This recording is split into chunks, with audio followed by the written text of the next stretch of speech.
Bonjour à tous et bienvenue sur ma petite histoire du soir. Aujourd'hui nous allons lire Le Petit Chaperon Rouge.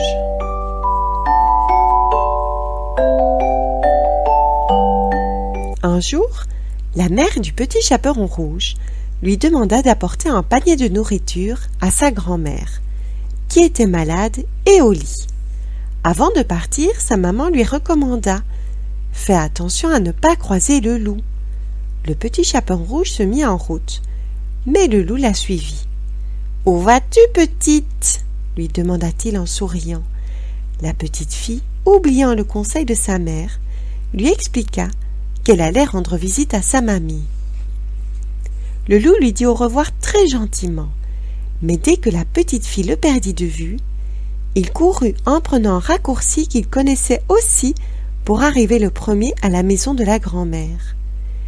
Il s'y glissa par la fenêtre et s'élança sur la pauvre vieille dame qui eut juste le temps de sauter du lit et de se cacher dans l'armoire.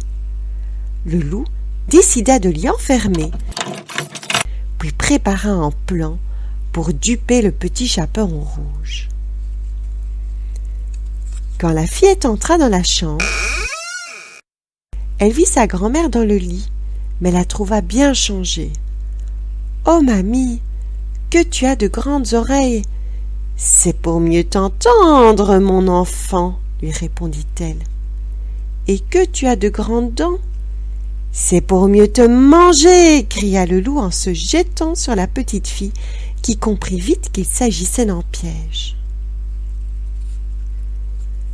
Le Petit Chaperon Rouge sortit de la maison aussi vite qu'elle put, en criant « Au secours !»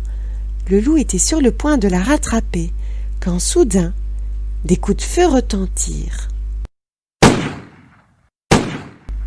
Heureusement, 2 chasseurs passant par là avaient entendu les cris et lui étaient venus en aide. Le loup, en voyant les fusils, fuit à toutes jambes, mais les chasseurs le poursuivirent et l'attrapèrent. Le Petit Chaperon Rouge chercha sa grand-mère partout. Le loup l'aurait-il mangé? Tout à coup, elle entendit une voix venant de l'armoire. Vite, elle l'ouvrit et découvrit avec soulagement sa grand-mère saine et sauve. Quelle frayeur elles ont eue! Dès lors, le Petit Chaperon Rouge sut qu'il ne fallait pas se confier à n'importe qui et qu'elle devait écouter les bons conseils de sa maman. Cette histoire est à présent terminée. Merci beaucoup d'avoir regardé. Si tu l'as apprécié, mets un pouce vers le haut. Pour retrouver toutes les informations du livre, regarde dans la barre d'infos. Abonne-toi.